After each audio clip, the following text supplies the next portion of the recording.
everybody, it's the Zach Tech, and this is a topic I've wanted to talk about for some time now. See, with technology today, lots of things get phased out. Remember when the Palm Pilot was top-of-the-line technology? Now, today I want to talk about the elimination of physical media and the replacement of digital media. Now, digital media isn't all that new. Palm Pilot used it. If we really want to argue digital media as a non-tangible media, we could really say the radio or cable television would technically fall for that category. But when I say digital media, I mean something that you can access at your own will, but you do not physically own. Physical media in this video will typically be referring to cartridges or discs. So that's what they used in the 70s and 80s. But when the 90s rolled around with consoles like the PlayStation, people moved on to compact discs because that held more memory. The first instance of digital media in the video game industry was in December of 1998 when Sega released the Dreamcast and Sonic Adventure in Japan. To celebrate Christmas of 1998, you could download a texture pack for Sonic Adventure's hub world, Station Square, where you could have trees with Christmas lights on them and Christmas lights all over the houses. And that would be the first form of digital media, as that programming isn't actually on the discs, as the Dreamcast had to connect to the internet in order to download those textures. Digital media became more prominent in the following generation in the mid to late 2000s with consoles like the PlayStation 3, Wii, and Xbox 360. A prominent form of digital media was the Wii Shop channel. I think we all remember this quite fondly. On the Wii Shop channel, you could buy games that date back to the 80s and 90s. And smaller Wii games classified as WiiWare that you couldn't typically buy on actual Wii discs. In order to purchase one of these, you would have to give the Wii your credit card information, and the funds would be transferred into Wii points. These points, in turn, would allow you to buy any of the games on the service for the appropriate amount. To wrap up the process, you would then wait for the download to happen, and it would then be on your console forever and ever. There are some downsides to this. The Wii I have now is I bought secondhand, which means that the previous owner bought some WiiWare games and they are now mine, even though I didn't buy them. And so that means that he lost possession of his games. There's been a big push lately to go to digital media, and most of it is for governmental reasons, as that would eliminate the secondhand market, and that means the government has more tax options. So that way on digital purchases they could keep track of the tax that you're paying, while they can't do that on the secondhand market. But the pro for the consumer comes down to two things for digital media. First one I'd like to talk about is storage space. With a lot of people downsizing lately due to the ever-rising cost of rent, lots of people don't have space for unimportant things such as video games. With digital media, all you need is the system you're playing on and maybe a drawer full of micro SD cards.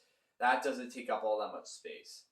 For other people, with TVs now, RCA is how most game consoles work. Anything prior to the Wii U for Nintendo will run on RCA.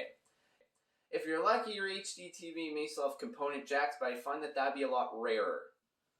I've gone around this by getting a switch box, but I understand how they don't make RCA switch boxes anymore, and I bought that second hand.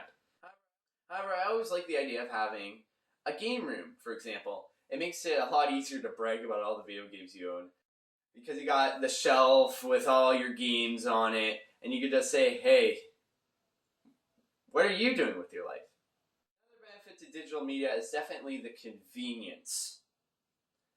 I went to EB Games on the launch day of Super Mario 3D World plus Bowser's Fury. Went there and they told me that they just sold their last copy. Then they told me that that store was going out of business permanently.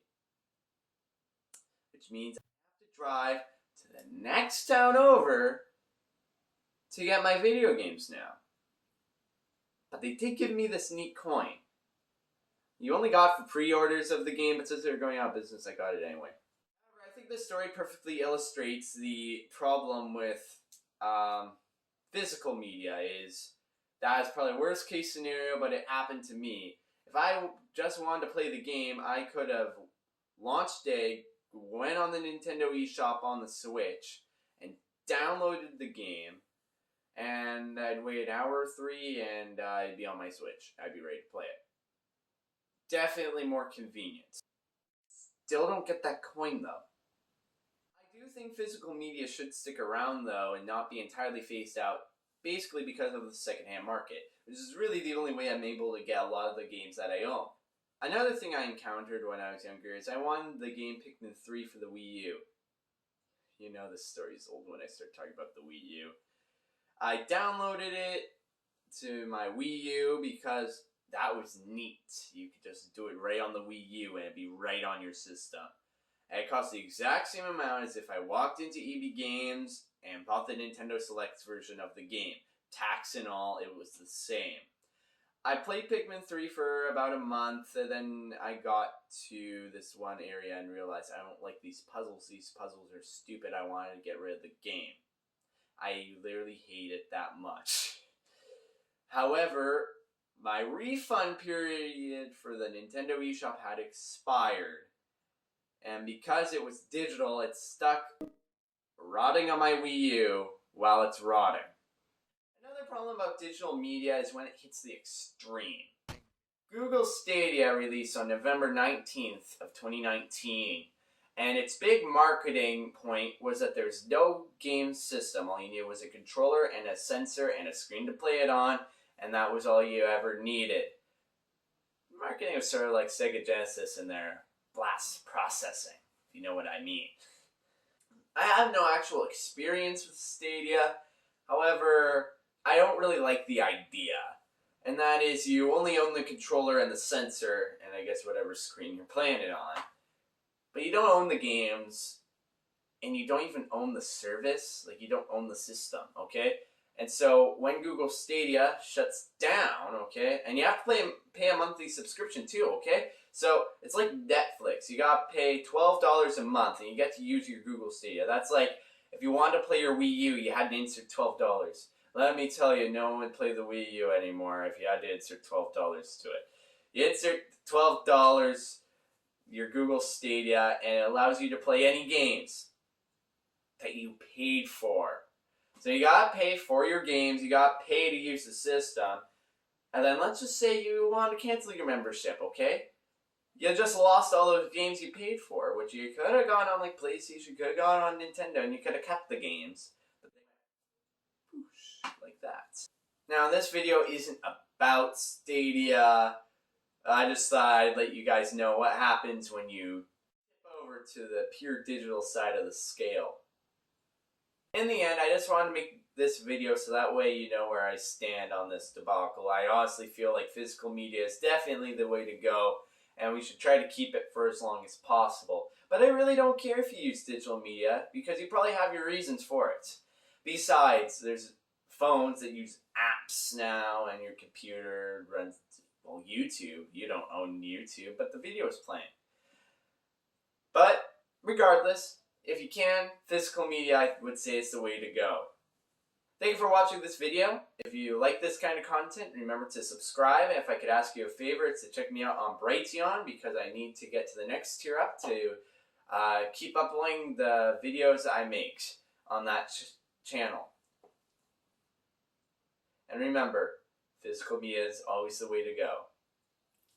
I was Zach Tech. Z. Bye. With digital media, you still don't get the coin, though.